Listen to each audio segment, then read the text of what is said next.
Everyone, peace. Another from the shrine, Orisha wake up, dawning devotional, world cast, nature cast. I'm just coming up with all different names for the experience. But this is Chief Yuya, representing the Orisha.com. More significantly, representing Anu Nation and Anu Life Global Ministries. So here's your thought to ruminate for the day, if you so choose to take it on.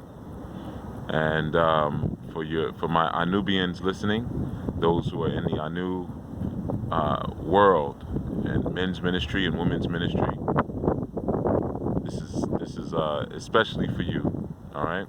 So Eshu, the independent phenomenon, it is said that when Olodumare first looked into the darkness to begin the process of creation, that he peered in and he said, who's there? You know, he kind of introduced himself as being a light force in that space, and it was Eshu that answered back. You know, now how was he there already? How did Eshu already exist within that space where the darkness had completely enveloped the environment, where there was only creation matter, independent phenomenon, right? So I wanted to share a little bit with you about this concept of darkness, and more specifically, the process of creating one another, right? We are wielded and we are formed from the dark creation matter. Now, whether you're dealing with the Orisha sciences, whether you're a Christian, whether you're Muslim, whether you adhere to the Kemetic creation story, Dogon, I mean, we could kind of go on, but there's often this idea of coming out of darkness, or creation that comes from darkness, and there's a pulling. Like if we say, let there be light, there's a pulling of light from the dark, right? It comes from it. It's not that the darkness is over here, and then I create light over there from somewhere else. No, it's all dark, and I pull light from that darkness.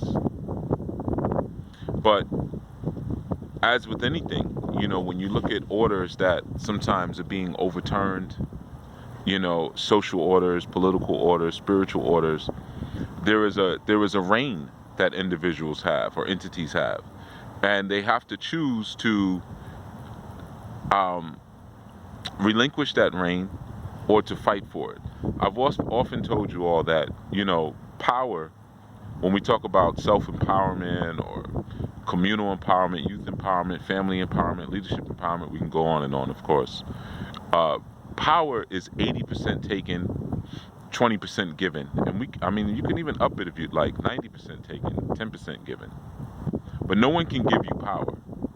You know, you can't march in the street, hold up signs, prick someone's consciousness, and they say, okay, we understand. So now we will empower you to do this. Power doesn't work that way. You have to take it.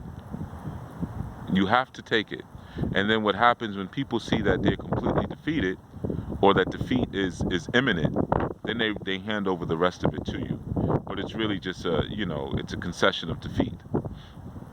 So when you have a reigning order of something, it's still going to fight for its dominance. So even though we are light encased in darkness, coming from the darkness still seeks to find its place in our world and in our life, because it reigned supreme for so long. If you have trillions and trillions of years of gestation in darkness that rules what we know to be the universe, and then now an entity that seeks for definition says, okay, let there be light. Now the darkness has to extract light, or it's being pulled out of it. Imagine a seed being pulled from you. Man, if you can imagine your seed being pulled from you, a woman, an egg being pulled from you, in order for something to be created and manifested that may at some point rule over you?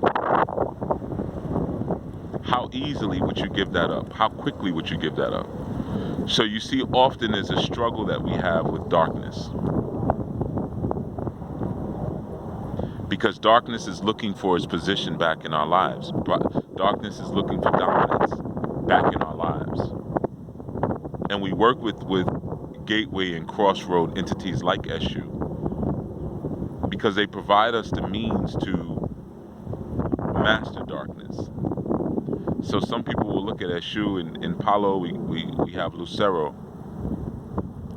or missionaries look at Eshu, or the Legba, as they sometimes call it, Legba, or Ilegbara, as they call it, Legba, by the way, that's what I'm saying. And they say, oh, this is a devil figure, this is a satanic figure. Why? It's a trickster, it fools you. Well, it lives in the dark, and it lives in the light, you know? So what is this, that would live in the dark and the light at the same time? But we are extracted from the dark. We are extracted from the dark. And our primary weapon in beating back the dark. You know, when people always ask, when I'm dealing with different people who want to learn Orisha, or want to develop character, or kind of keep getting off the path and keep getting detoured and distracted, and they often ask, you know, well, how do I keep from being distracted by everything that's going on, or, you know, stay on the path? It's the infilling of light, which if you understand true Torah law and understanding, that's being filled with the Holy Spirit. Being filled with the Holy Spirit isn't falling out, dancing, speaking in tongues. You know, the tongues is supposed to be evidence, but it already would have happened. But being filled with the Holy Spirit is being filled with the commandments of Yah. The commandments of Yah, the universal laws. So it's the sun, or the light, or the word. We're still talking Orisha and Yoruba. But it's that sun that is your greatest weapon against the detours and the distractions of the dark, because it dispels it. You see, and it stays separate from the dark. Sometimes we have so much trouble with the idea of separation because we're so fixated on the dreams and the promises of integration. So we're always trying to figure out how to get the light and the dark to live in the same space. But it's just like the planets. The planets maintain perfect orbit, and they maintain perfect separation. They're not trying to crash into each other. They're not trying to explode one another. Mars is not trying to take the place of Platoon, or what we've been told is Pluto. Original name Platoon, though. Mars is not trying to take that place. Venus is not trying to take the place of Neptune. They understand the value of separation, just like light was separated out of the darkness, and that seed was pulled out so it could function as its own independent phenomenon. So do the planets also exist within this solar system, existing also as their own separate spaces, all being held in perfect balance by what? The gravitational pull of the light of the sun. So your greatest weapon when you find yourself integrating with notions and philosophies that don't identify with your greatest power, your highest ideas, or what you've been divinely set upon as your path, is the light, is sun, is information, is knowledge. Keep soaking it up, keep it flowing through, keep it turned on, keep the lectures on, keep the podcasts on, keep the videos coming, stay around the elders, stay around the smart people, be like Mercury. Mercury stays right next to the sun, it's the closest planet to the sun. Stay as close as you possibly can to sources of light and keep that light flowing through you. And that's how you maintain your position. It's through the infilling of light.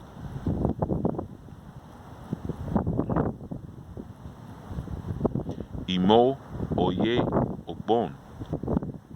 You know, when you're dealing with the concepts in Yoruba of knowledge, wisdom, and understanding, the constant influx of that, which is the cipher of the O, or the Olo, or the O.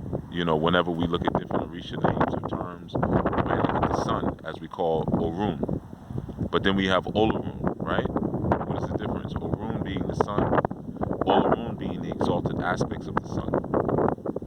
So it's the constant influx and infilling, excuse me, I should say infilling of Olorun that keeps you on your path, keeps the darkness from enveloping you again and taking back over. Because of course it always wants to pull you back from where you came. Because it says, I've been in charge all this time. And your physical existence is just a blip. I don't acknowledge it yet. I don't have to acknowledge that. The sun that we can see in the sky is pretty new. It's pretty new. I don't have to acknowledge it yet. It's almost like a parent that just refuses to see you as an adult because they've been ruling for so long. So what do you have to do oftentimes in order to carve out your character and to stand on your own? You have to leave. And they'll sometimes even tell you, well, when you get your own place, when you pay your own rent, when you buy your own dishes, then you can wash them the way you want. But until then, you will do it the way I tell you. Separation. All great prophets have always come and told us that is the answer. Separation. All right, that has been your Orisha thought for the day. All right, and willfully it gives you something of great value, or even of little value, but either way, of some value that you can utilize to ruminate on, think on, and fill yourself with to continue to cast away that which you no longer desire to be a part of. Until such time, Odabo.